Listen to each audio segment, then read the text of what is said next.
Welcome, everybody, to the Retirement Success in Maine podcast. My name is Ben Smith.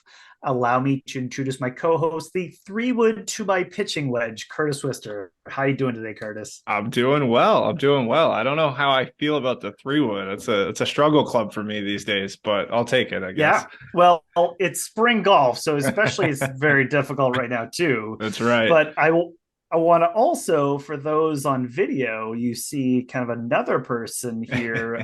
We have a new co-host that we need to introduce. That's He's right. the 22-degree hybrid All right. to us, the Austin Miner. So, Austin, how you doing today? I'm doing great. Just with Curtis on not sure how much I love the 22-degree hybrid, but it depends on the day, so I'll go with it. Yeah.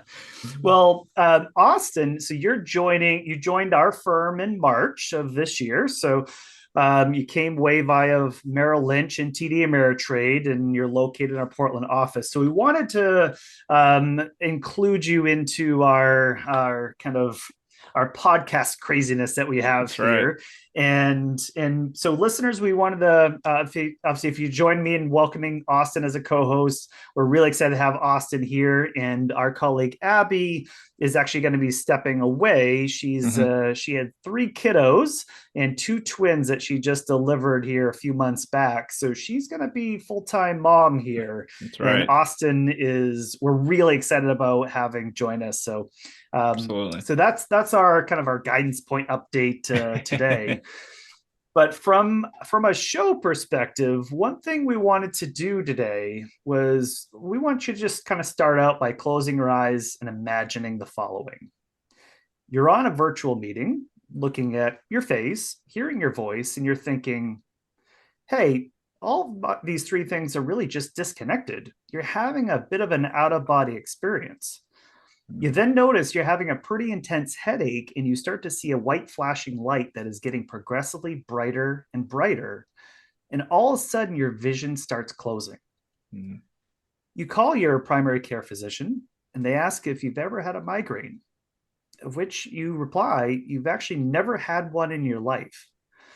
And the PCP ponders for a moment and says, well, geez, that's concerning. You should stop what you're doing, get to an urgent care center, and get an MRI done immediately.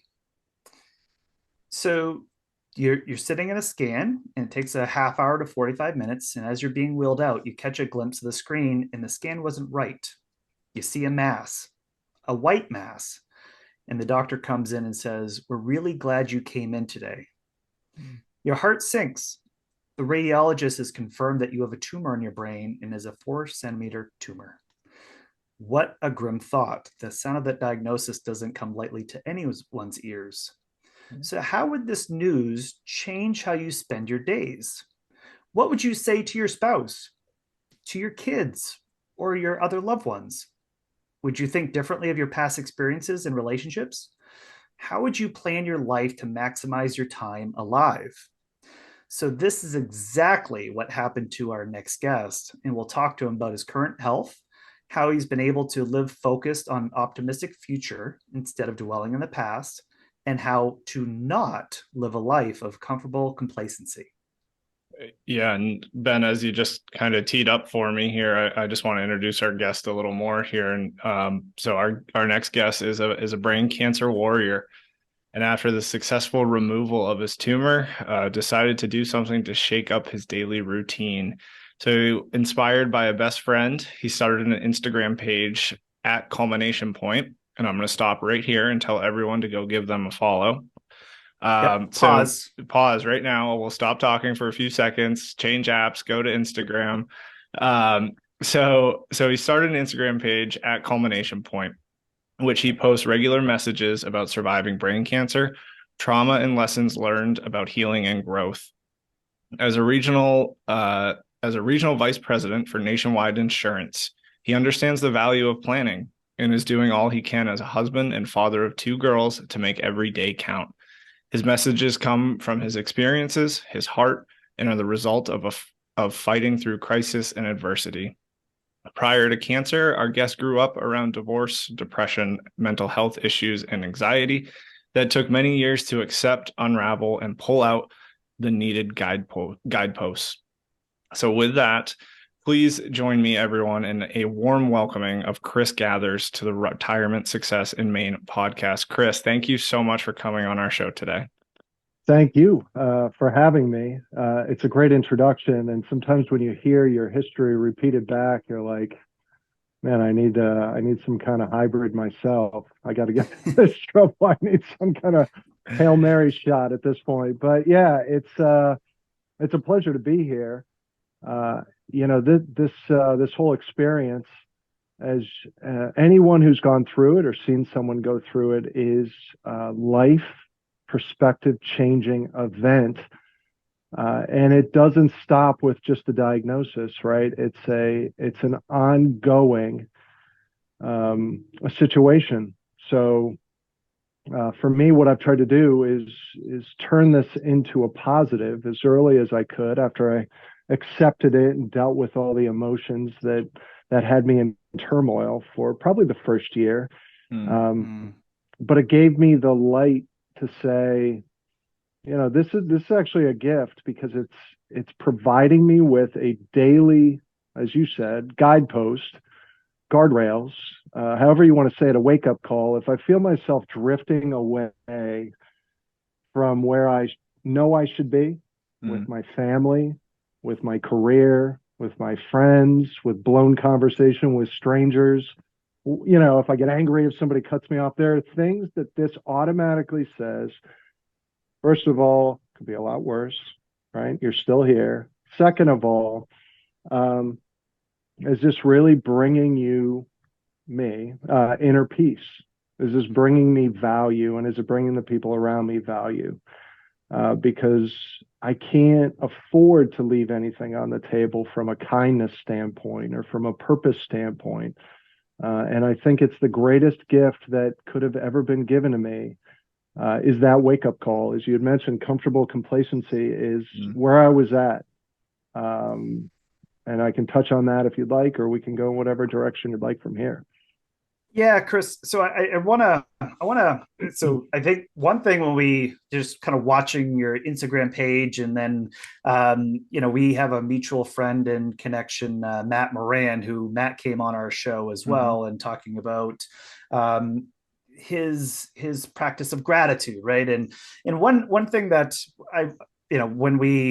I just want to kind of give our listeners a little preview here of that moment that you found out about brain cancer diagnosis. So we did that, but I want to hear a little bit about your life prior, because to your point about that life awakening event, well, you weren't born this way and having your attitude as it is today, right? So I want to hear a little bit about, let's start with just kind of from the beginning, a little bit about your upbringing. What was that like?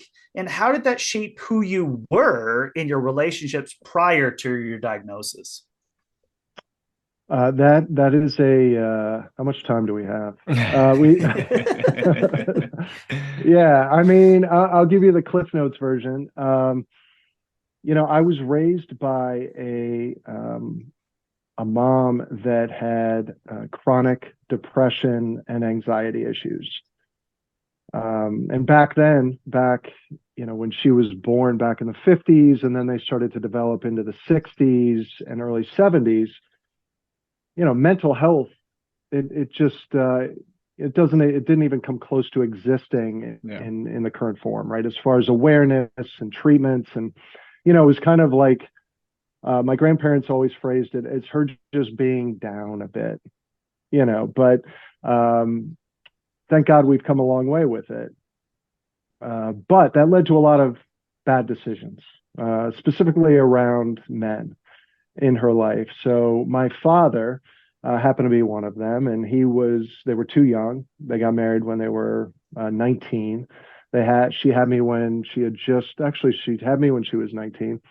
And she wasn't ready, and he wasn't ready. He had substance abuse issues, and then from those substance abuse issues, he turned abusive towards my mom. And we were in that environment for probably the first 4 years of my life. Lots of alcoholism, lots of drug use, lots of abuse. just terrible stuff, right? Mm. And obviously that has a profound effect on people, right? Not only my mom, obviously, but as a child, I would have a tough time dealing with seeing that now, right? As a 49-year-old person watching that happen. But especially as a 4-year-old who can't really process things like that emotionally, doesn't know words and how to label emotions and purge them or feel them, it just all gets bottled up. And then you go into a defensive mode. And so I went through another couple of divorces with my mom and abusive situations or neglectful situations. A lot of abandonment things came from that because both left and never looked back. And so here are 3 father figures who pretty much just left and disappeared. They were there in my life and then were gone. So there, as you can imagine, there was a treasure trove of conversation, both internally and to therapists and anybody who would listen, to try to get this stuff out of me. Yeah. Because I was committed to living a better life than what I was presented as the model of life. And so I remember, I remember when I was 18 years old, maybe 17. It was right around that time. I hit rock bottom. My mom had just gotten divorced for the 3rd time. She had, all intents and purposes, a nervous breakdown. I was the sole caregiver for her, basically, from an emotional standpoint. And so I was supposed to go to University of Pittsburgh, and I decided to stay home and take care of her. And the problem is no one was taking care of me, right? It was just me in turmoil watching my mom disintegrate. So where does that take me to, right before the diagnosis? It takes me into a life of trying to logically and emotionally dig myself out of darkness, right? And try to take as much goodness out of that as possible. So at 17, 18, I was thinking about, I'll be very frank, just ending my life. And so I made the commitment. It was this, if anyone's heard the song Don't Give Up by Peter Gabriel on the album So, that song literally saved my life because for some reason that song was playing. And it saved me from doing something, that I'm so glad I didn't. And, but I guess this offers up a semblance of hope for anyone suffering from any type of mental illness or darkness, that you just hold on. And you just have a vision in your mind of what can be created. And I believe we're all creators by nature. And we have a lot more control over what we get out of life than we give ourselves credit for often. So I lived a lot of my adult life figuring it out, taking steps back, figuring it out, taking steps back. And I ended up being very closed off from everyone but just a core group of trusted people. And so that was comfortable complacency at its best. I still had issues, right? Trusting, loving, accepting love, believing I was lovable. And I carried that all the way up till my brain tumor diagnosis. So, if somebody would tell me like, I'm proud of you, it would make me cry. Like literally, it was too much for me to bear because I didn't believe it. I didn't believe somebody could do that because I never received it. So that's a big portion of my page is around showing people that things can get grim for everyone and anyone. But hold hope in your heart and in your mind that you can dig out and create beautiful stuff, beautiful existence. It is really about acceptance of what's happened and loving yourself first. and everything else just kind of starts falling into place.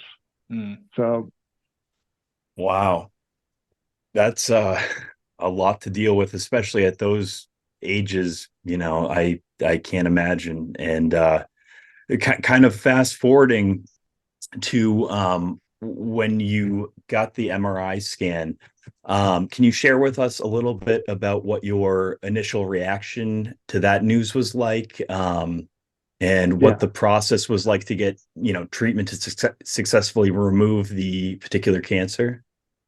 yeah, absolutely. My initial the initial moment I heard, I remember being in the urgent care center, and I was by myself. My wife was traveling at the time, racing towards where I was, and I remember just kind of falling backwards.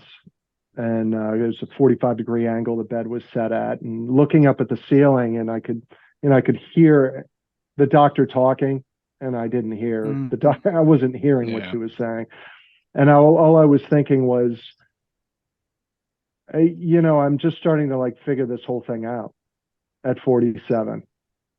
What an unbelievably unfair piece of news. And that was the first thought I had, was like, I can't believe, when you hear brain tumor, it's like, I got 2 years to live. That's the initial, I gave myself a diagnosis. That's the end of it. Yep. And then my thought went directly to my wife and daughters, especially my daughters. Obviously, my wife is beautifully strong, and I know she would obviously be torn up, but not having a father figure that was stable, and me, promising myself that I would be that person for them. To think of them having to navigate life without me was devastating. It was easily the most painful thought I've ever had in my life, that I was deserting them, not by purpose, right? But physically not going to be there, and emotionally not supporting them through their toughest challenges. So that was another reason I started the page, was I wanted to create a diary of my thoughts and my views. That was the initial genesis of it, was like, if I'm not here, I want to let them know, if you go through a tough time or you're thinking this, it's normal. Everyone's thought it. Your dad thought it. And I wanted to share that. And I didn't want to share it in a book. I wanted to have them see my face, communicating as if I was in the room with them. So, Oh, wow. that was, yeah. How old were your daughters at the time? 7 and 13. 7 and 13. And so, like you had mentioned, that your wife is unbelievably strong. That's, your daughters were very young for that kind of a situation. Yeah. What was the reaction like from, your daughters, your wife, other family, coworkers, about your diagnosis? And did that have like an influence on your overall health? Yeah, my wife. It's a great question. My wife is a pit bull of strength and determination, and you would have thought that somebody told me I had a strained knee. She was like, "We're just going to figure it out. It's going to get done. You're going to be fine. We're going to find you the best care. We're going to get this thing out of your head. Like, we'll get you the best treatment in the world." And so she was the immediate rock that I needed to say, okay, because as you would imagine from my past, at that time, it was very easy to just throw myself off the cliff and be like, I'm done. Yeah. This is bad. So she pulled me up instantly. My daughters, that was tough to share the news, but we got very good advice. We know the chief of surgery at Connecticut Children's Hospital, and so we asked her, what is your advice on delivering tough news to kids? And her opinion immediately was, share it all, be an open book, be confident, about the care you're receiving. Be confident about how you're going to, give it everything you've got, and that you're still here. There's no imminent danger.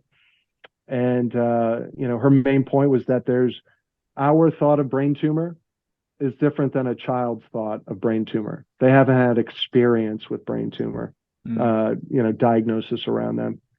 And so she didn't want us to have them find out from somebody on the bus that was like, oh, your dad's got a brain tumor. He's going to, be gone.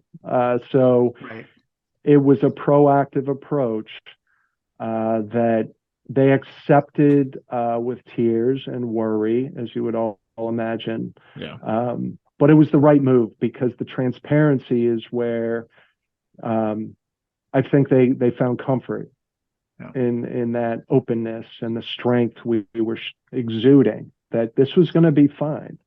So it was good. It was a good move.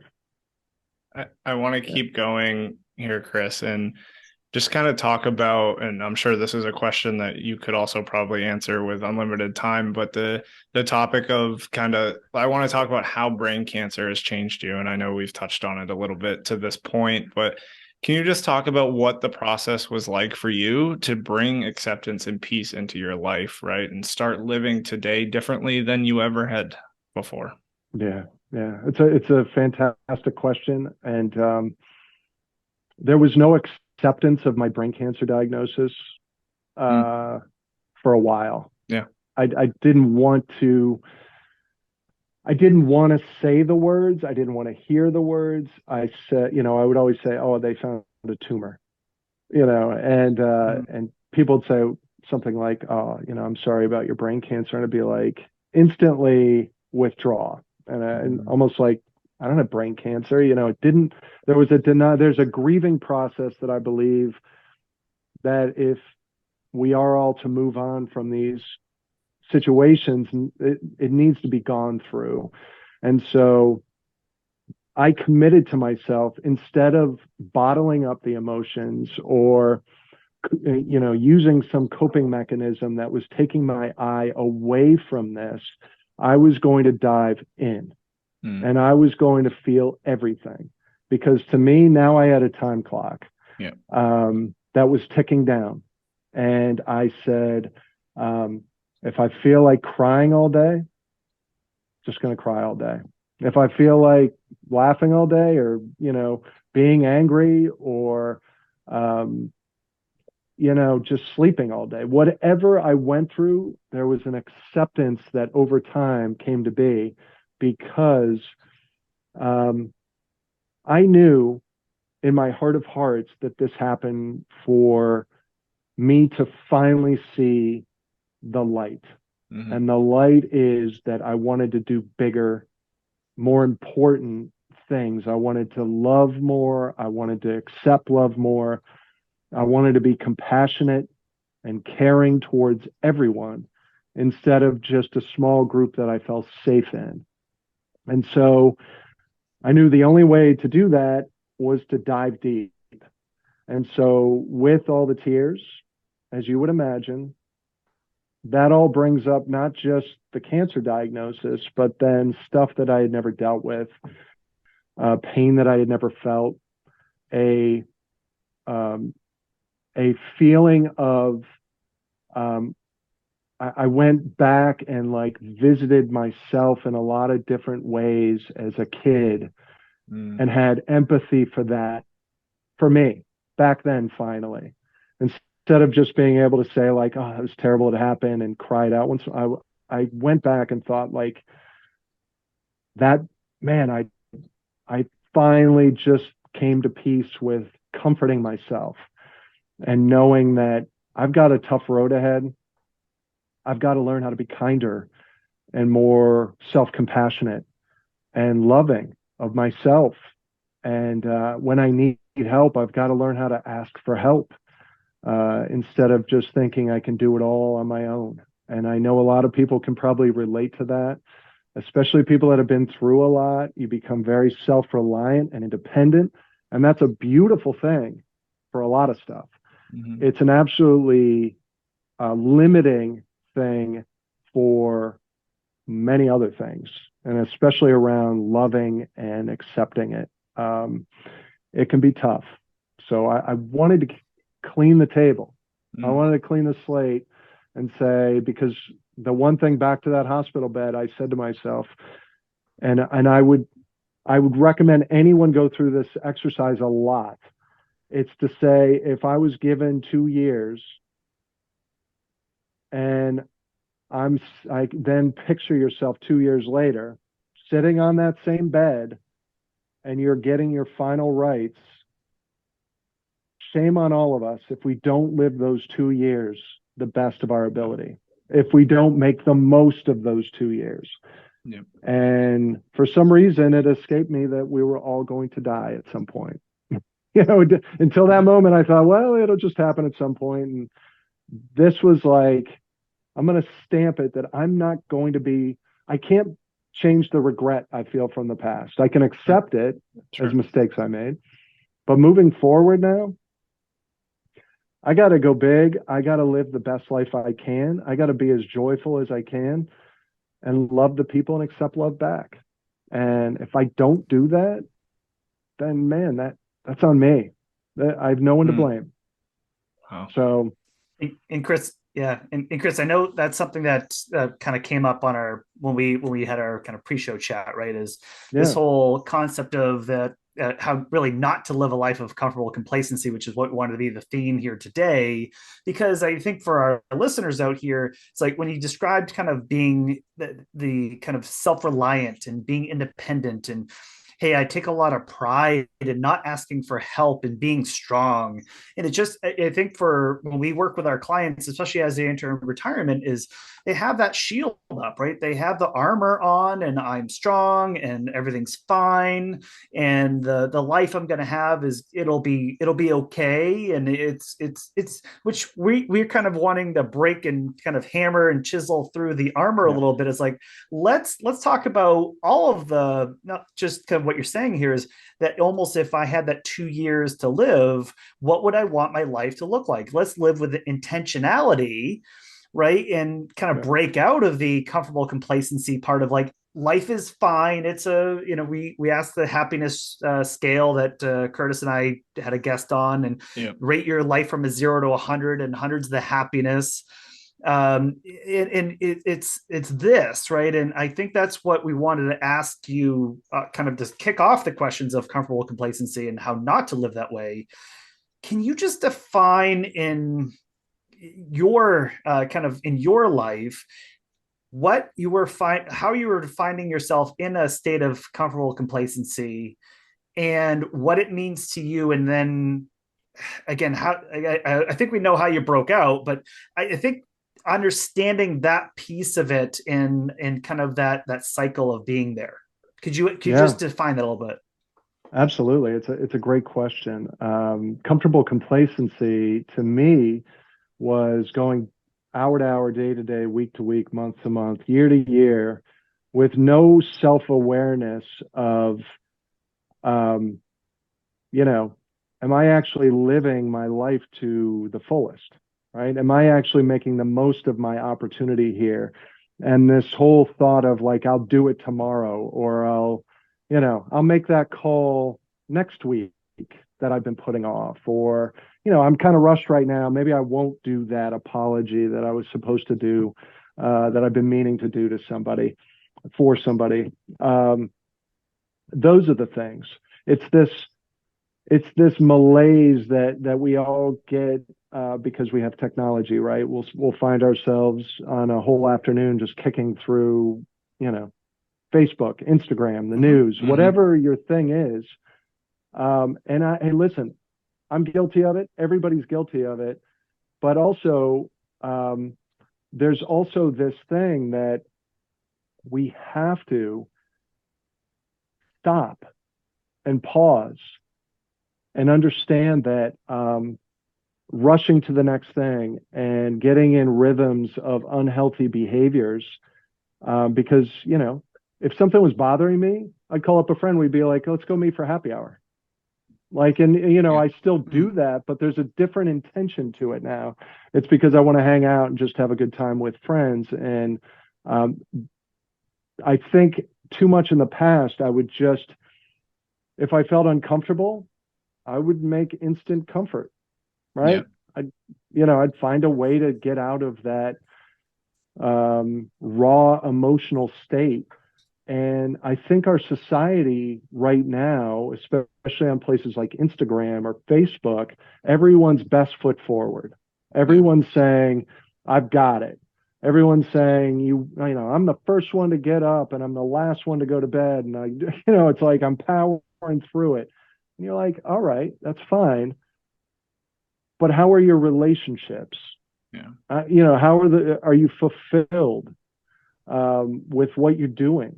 Are you living your truth, right? As far as what really brings joy to your soul.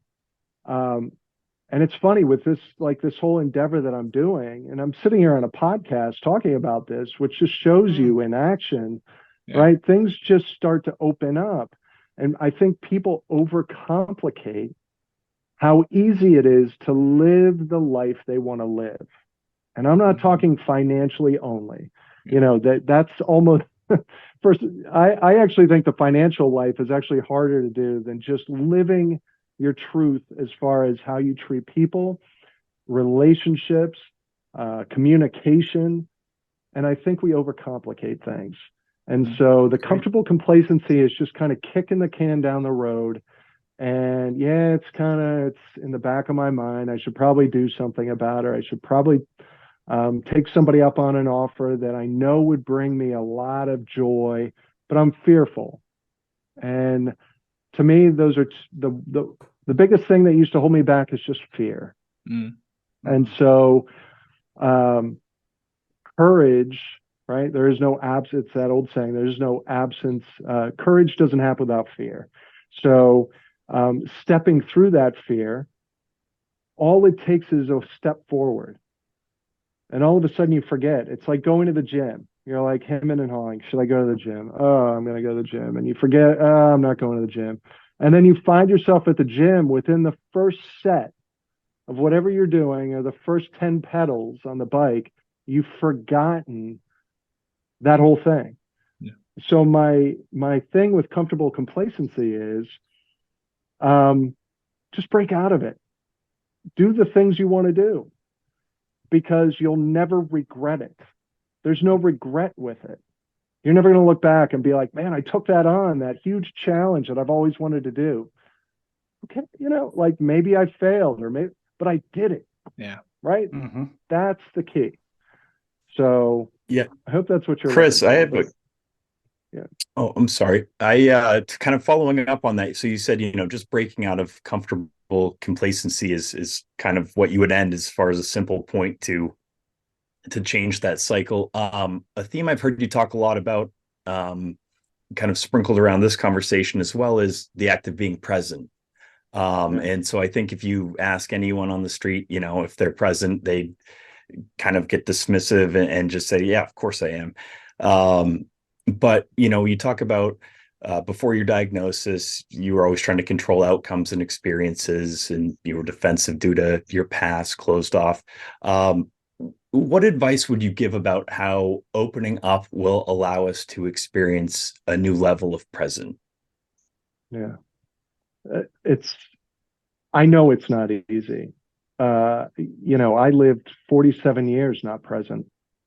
Maybe the early years of hanging out with my friends, riding my bike, and doing whatever we did when we were kids, that you were present in those moments. And I think we get so trapped in what's next, or what happened yesterday, or what could happen tomorrow, that I started to realize that the only true joy is really, and inner peace is what's right in front of you. There is nothing more meditative than just walking, right? And so a simple way, and this sounds so trivial for people who might not practice it, but the only thing I could do when I was out of surgery was walk, right? And I knew I had to stay active, to be present, to be healing. And so I would go for walks, slow walks, and I would start to hear birds chirping, and I would start to look at trees. I'm looking at them right now in my window, just blowing in the wind. And I realized what inner peace it gave me, right? And how much being present was valuable in taking my mind off of things that it wants to go. I mean, our brains kick off 6,000 thoughts a day, right? A lot of them are subconscious, right? But they are going, going, going. Do you guys want to guess what the percentage of negative thoughts that it feeds us on a daily basis? 2/3, 3/4. Yeah, I was gonna say 70%, 75. It's like 85 to 90% based on a couple of different things I've read. So that's why we love the news, right? Because the news, if you look at the news, it's a very similar parallel number. 85, 90% of the news is negative. Our brain is on that wavelength. And why is it doing that? It's because it's trying to save us from ourselves, right? It's trying to save us from our surroundings. It's trying to keep us comfortable. It's trying to keep us in the zone of safety. So if it worked yesterday and we're still here, then it's going to work today and it's going to work tomorrow. 90% of the stuff we do is habitual by nature. You look at the autonomic nervous system and all of our reactions. You're talking to me. You could probably reach me on any day, and these are the exact same reactions I'd have to your questions, on any given day. Mm-hmm. So everything's pre-programmed. So by being present, which is tough to do because we have all these built-in habits, built-in thoughts that are taking away from where we are right now. There is no more important part of the day than right now. And talking to you, it is, to me, the connections of being open and having dialogue with other people has never been richer. And so I ask, all the listeners to be present. We need to stop worrying about yesterday, tomorrow, when you're in the presence of someone else, right? I'm not perfect at it, right? But it's a constant reminder to sit with someone. And what ends up happening is you have dialogue that you've never had with people. You start to learn things about them that you didn't know. They start to open up themselves. You start to open up. The conversations just create deeper connections with people. And truly, that is why we're here on Earth. And so if you're not feeling present, take a walk or talk to somebody that you care about or somebody you want to learn more about that you're interested in or not. The present moment, it sounds cliche, but it really is the only moment that matters because it's the only one we have. Yeah. We get very, and everybody will use the cliche, well, you could be in a car accident today and go, but it's true.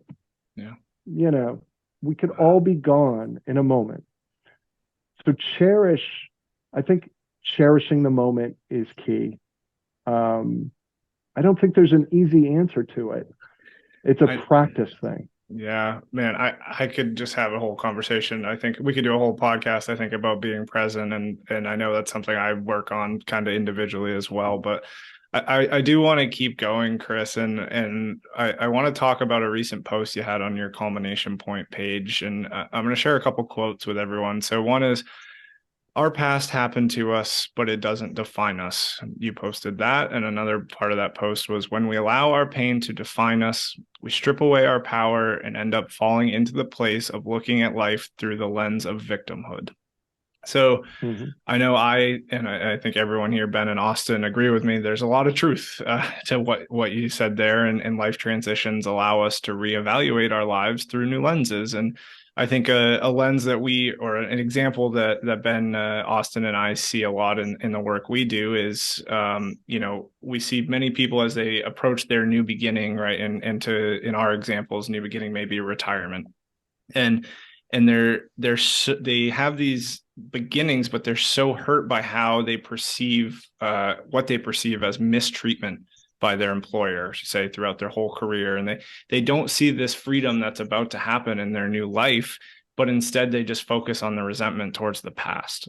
And they have, again, this whole new beginning of retirement in front of them. So how have you been able to reconcile pain in the past? And I know we've kind of talked about this here, but if we could just really hammer in how you're able to reconcile pain in the past, and so you're not looking at your life through this lens of victimhood.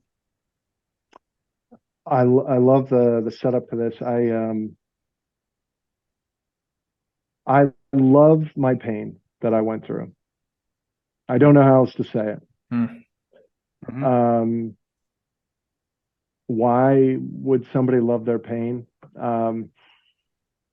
Because I finally realized how many gifts it gave me. Yeah.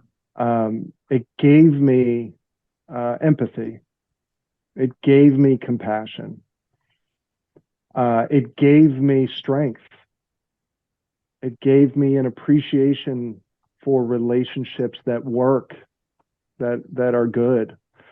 It helped me communicate my emotions in a way that could help others. So I felt like a victim. I labeled myself a victim for many years. I felt like, how did that happen to me? Man, this is like, how unfair. Where's the justice in the world, right? I can't believe I had to do that. I can't believe I had all that pain.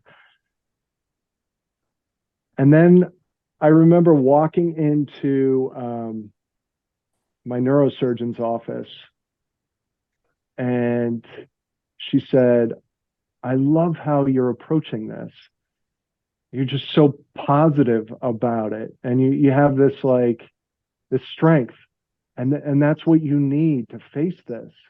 Like, I wish we could bottle this and give it to everyone. Yeah. Because anecdotally, I can't report, we don't put a check mark next to people that just, demonstrate strength and their outcomes. But we just know that the people who come in here like you do better. And so all my pain gave me that. That who knows if I would have had this with or without everything I went through. I'm assuming I would have, but I wouldn't have approached it like I did. It would have rocked my world in a way that probably I wouldn't have recovered from. And so it's a gift, all that pain. Yeah. And if people look at it as, it's that cliche of how can you appreciate the sun if it never rained, and all those, people throw shade at those things oh, that's just like this, but it's true. All those cliches are so popular because it's true. It's people that have lived life and examined it from that other perspective of, it doesn't need to be a 100-pound weight across your shoulders. It can be the tools that you use in your darkest times to extract the most out of them, to make you the strongest, to in the end make you the most joyous you could be in your life. Because it's not possible without pain. And nobody goes through life without it.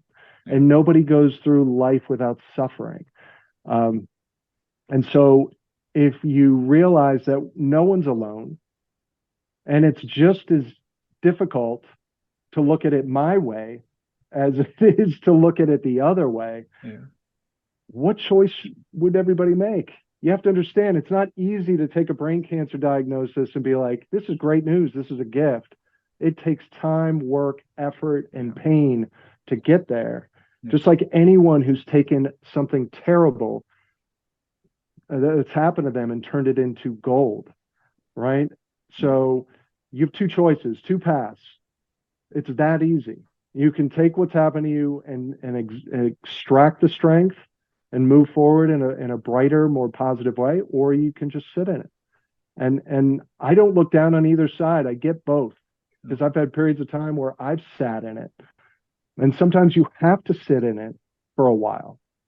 But if it continues on too long, it becomes comfortable, and it becomes the favored state that you want to live in.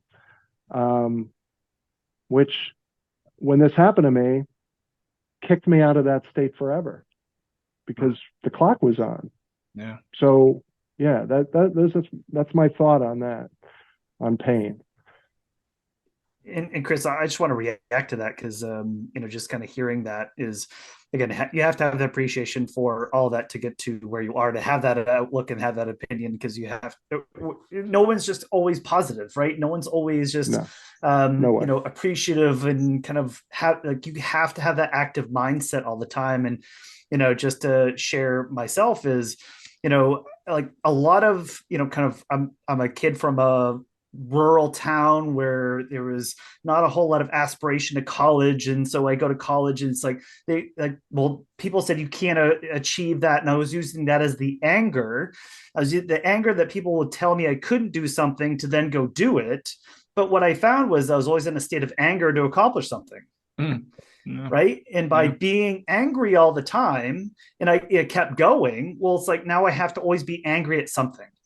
Right. And it's like, well, hey, on the outside, I'd be friendly and happy. But in the inside, I would be angry and pissed off. Right. I just got to show them that, hey, I did this CFA designation and I failed the first 3 times. And everyone told me you better quit because, Ben, you might not be smart enough to do this.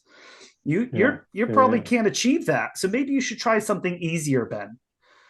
Yeah. Right. Yeah, and it's like, well, okay, that you just light another fire on that log, right? And that just would keep going.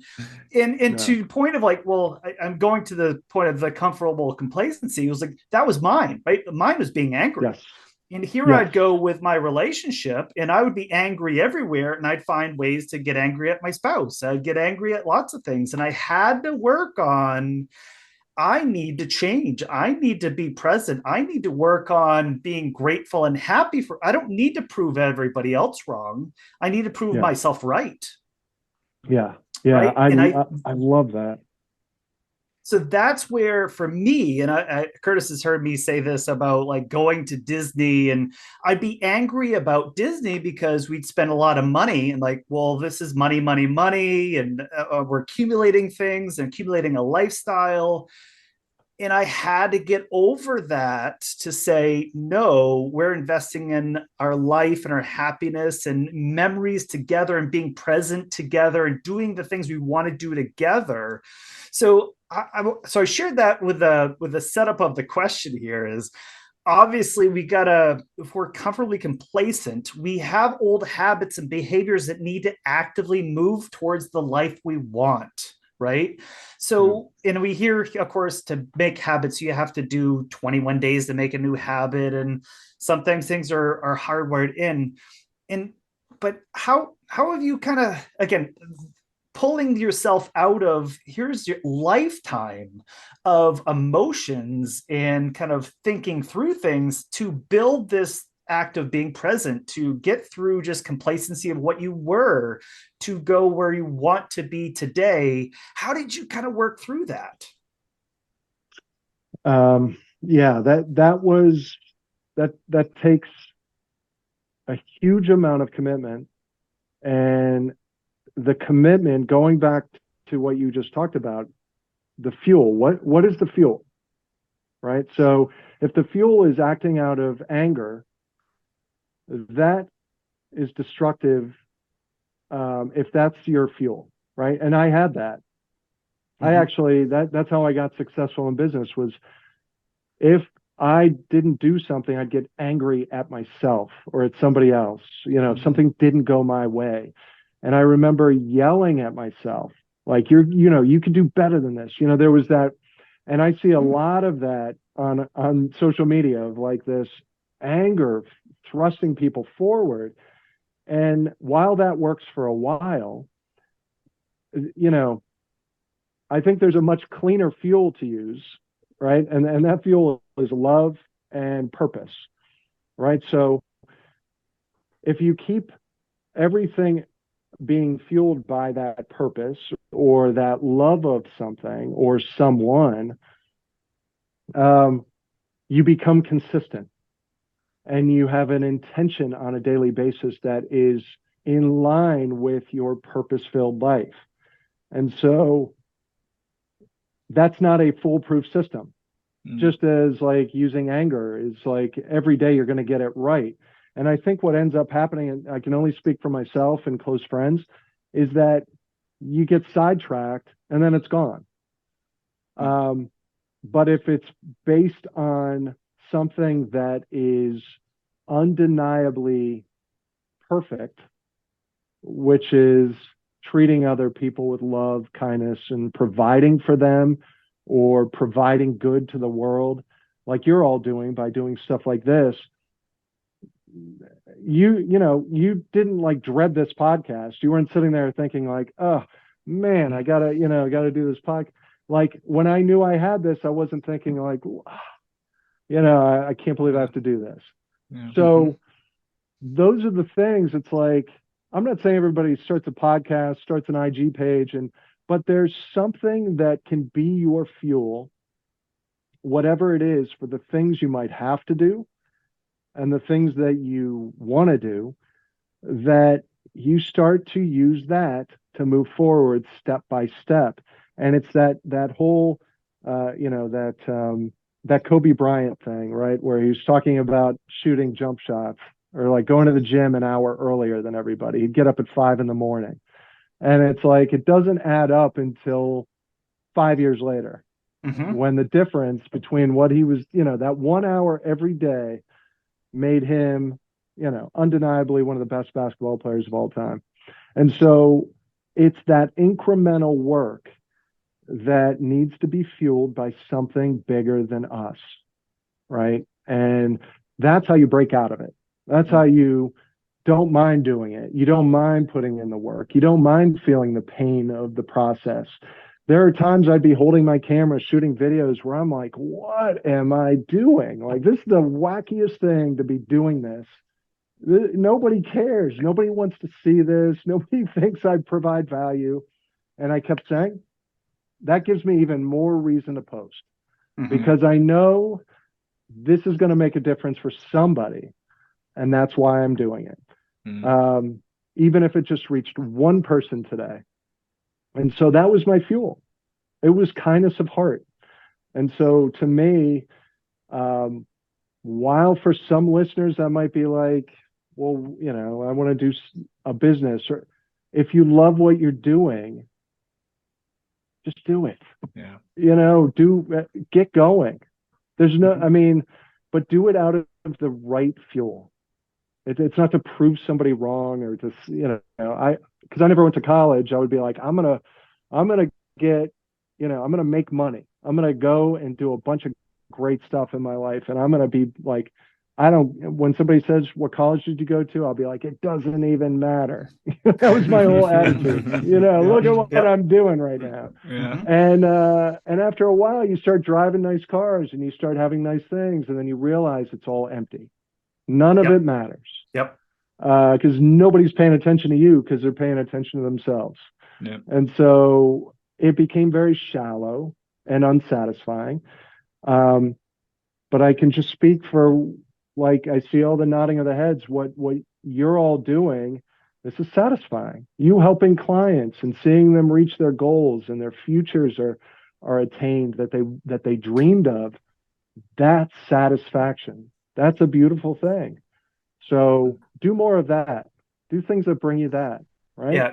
And Chris, I love that too, because just from us with, look, this is I think the fun of what we do, right, is to go, hey, when you love somebody and the act of what you do so much, it's like, hey, when they're pouring their hearts out to you and saying, these are my problems, these are the things that I struggle with on a daily basis. We're not therapists, we're not psychologists, we're not, life coaches, we're not any of these things, but we want to see them succeed. And at the end of the day, as you're saying, Chris, is like, hey, even if it's just it's a selfish thing where we're doing this. It's like, us, we're going to be better people from having these conversations with Yeah. folks like yourself.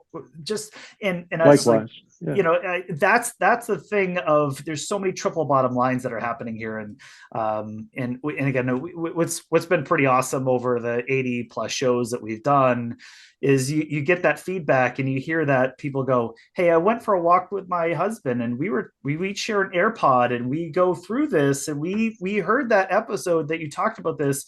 It's like, that's exactly what we're going through right now. And Yes. it was amazing timing of, I needed to hear that at the right moment and it happened and you guys got me, and I'm hooked now. That's that's your awesome. fuel, and the kindness and the generosity you're getting back. That's what's worth it for us for a purpose. So, and I know it's so awesome. And I got a transition because I know Austin has a question and he's asked you too. Sure. Yeah, no, that was great though. And you were talking about posting on social media and stuff. And so I was just thinking, we all know no one's perfect. And we all know that there are those that will roll their eyes at wisdom givers or influencers on social media. Obviously, Curtis, Ben, and I are not perfect, and as you've shared, neither are you. Without a doubt. What I like about your social media page, though, is that you've been open about sharing where you've struggled and had trouble. So, where do you feel you still need to improve so you're not settling into being comfortably complacent? That's a very good question, and that is that's my next thing, is that I don't know. It's funny going back to like plans and everything being in line. When I started this page, I had no end path in mind. There was no or end goal. There was nothing that I wanted to accomplish. I didn't want to become like Tony Robbins and go. Even though I love to speak in front of groups, it wasn't like, there was none of that, right? It was more of, I'm just going to do this because I've always wanted to help people and see where it goes. And then I sit here and I look at my content and I'm like, I'm being honest, I'm being vulnerable, I'm being open about my strengths and my weaknesses and my fears. And I'm, it's funny because it's been weighing on my mind. Like, where do I take this next? Right. As far as because I am comfortable. I take my walks and I talk to my phone and it's working. But I want to have an even bigger impact. Now that I've grown my audience, it's kind of like, where do I take it next? And so I don't know. I don't know that answer. I'm glad you asked. I appreciate the ask, because if you have any suggestions, I'd be more than willing to listen. But, it's pretty on Instagram. There's a lot of prettiness going on. From a graphic design standpoint, from a content creation standpoint, there are a bunch of people like me walking and talking, holding phones and doing stuff. I think my next goal really is to, I've kicked it around, is do a lot more live interactions with people and to do this type of stuff. Like, I want to be part of more podcasts, and I want to do, I don't think I'm organized enough to create my own podcast. So I would never fool myself into thinking that. But I do think that this is very valuable as far as this content back and forth, because it does get stale. People only want to hear so many messages from people. So I want to stay relevant. I want to stay impactful. So you planted the seed. I don't know yet, but I got to pay more attention to it. I love that. I love that. So we've seen a few posts. There's kind of a common thread we've seen in a few posts of Culmination Point, where you mentioned that we should be kind to ourselves. And I'm going to ask probably the most open-ended question of the conversation today. And why do you think we as people are so naturally critical of ourselves and not focused on building ourselves up? I know you mentioned earlier, right? We had the conversation about the news and our the 6,000 thoughts through our head. Like, it just feels like everything's negative. And I guess I want to ask you why you think that's the way we are? I think there's a couple of reasons that come right to my mind. One is you were never shown the importance of, or I was never shown. I'll say I don't know if you were, but I'm saying as a general you, I think people struggle with it because either they didn't have good role models who loved themselves and took care of themselves and showed themselves compassion and patience, or they never instilled in someone through constant reminders that you have to be gentler with yourself. You have to be kinder and more compassionate towards yourself. That there is no such thing as perfection.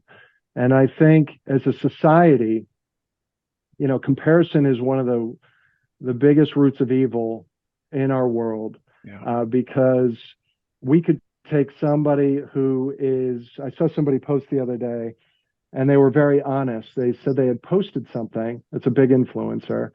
They were at a dinner, and somebody took a picture of them, and they were smiling. And they said it was one of the saddest dinners they were actually at. And they just threw a smile on. But the world saw this person smiling and thought, what a life this person is living. And I think that happens just day to day, where people are comparing themselves to an image of their perception of others. It's not what is actually going on. We've all had that situation where we're like, oh, they got the perfect marriage. I wish we could be like them. And then they get divorced, and you're like, oh, I didn't realize they were cheating on each other for 10 years. It's like, but those are the things. It's the marketing efforts by everybody to, you go on vacation, you have the perfect vacation, and then when you fall short of that perfect vacation, you're like, oh my gosh, like, what's wrong with me? Why can't I just have like that picture perfect thing? And so we all post on Facebook those perfect moments to make everybody think everything's perfect. And it's all glossy, and it's all filtered, and it's all pretty. And so I think that's where we're not kind to ourselves, is that, like somebody said on here, no one's perfect. Right. And that is awesome if we realize it, if we take that to heart and go, you know what, I'm going to give myself some grace, and I'm going to give myself compassion. And the hardest thing that I ever had to do was tell myself that I loved myself and accepted myself. And that only happened in the last couple of years. And I remember going through therapy. This is how bad it gets for people. And I'd ask anybody, if you've got a problem feeling lovable, to do this simple exercise. My therapist a handful of years ago asked me to run through some people in your life. Does your wife love you? And I'd be like, yeah, of course she loves me. And he was like, we all know what happened in your history as a child, and can you tell me that your kids love you, that your daughters love you? I literally could not say without crying hysterically that my daughters loved me. It hurt so much to accept that. Wow. And so it made me realize how unlovable and closed off I was as a person. Not unlovable, but how much I felt unlovable. And that was a huge wake-up call for me. And I think if we look through that lens of being unlovable, and then we see perfection around us, it's a compounded issue for a lot of people. And so, to quiet that, we go spend more money. To quiet that, we go hang out and drink some beers. To quiet that, we, take huge vacations. It's how, and we buy nice cars. We do everything to put on a facade that everything's okay. When the fact of the matter is, if everything's truly okay, none of that actually matters anymore. Those are nice things to have. Sure. But, I don't know if that's what you wanted, but to me, Yeah. That's the kindest thing for ourselves. Chris, I think you absolutely nailed that question. And I'll just say, I have one final question for you, but I think this entire conversation, and I don't want to speak for Ben and Austin, but it's just been incredible to meet you and hear your story and just kind of to allow us to pick your brain with all of these things that I can't even imagine are how difficult they are to talk about and to relive. So I want to say thank you so much for the last hour and 7 minutes we've had together. And I wish we had more, but I do have one final question for you, Chris. And Sure. in this one, it's one of my favorites to ask. It's so the name of our show is the Retirement Success in Maine podcast. And we like to ask all of our guests, how are you going to find your personal retirement success when you get there? Yeah, it's retirement used to be a big thought process of mine before this all happened. And so when it happened, and truly my prognosis, even though it's good, I don't know what that's going to look like. Right. What my ideal retirement is knowing the fact that my wife and I are not worried, right, about stuff. We're living a peaceful existence where we don't have to worry about the financial stability of ourselves, and almost equally as important, our children. We want our children to not have to deal with the burdens of a lot of the things that we had to deal with. So, but more than anything, I just want to reach that point where in retirement, I'm just who I was meant to be, right? From an emotional standpoint, like before all the clutter and before all that other stuff, I want to be comfortable in my own skin 100%. And I want my wife to feel the same way. And I want us to just revel in that peace, that we did it right and we lived a life of meaning. And we did more good for the world and for the people around us than anything.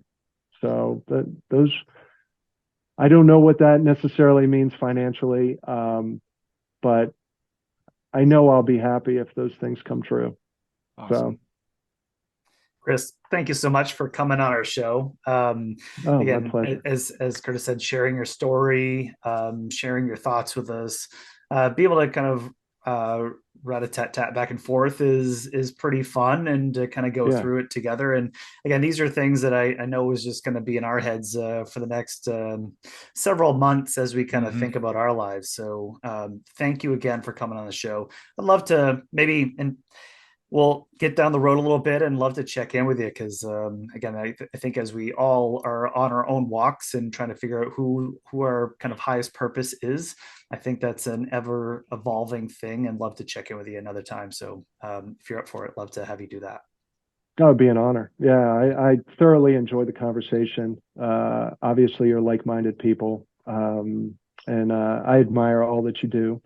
In this podcast, your planning practice, you're doing amazing work. It's what the world needs.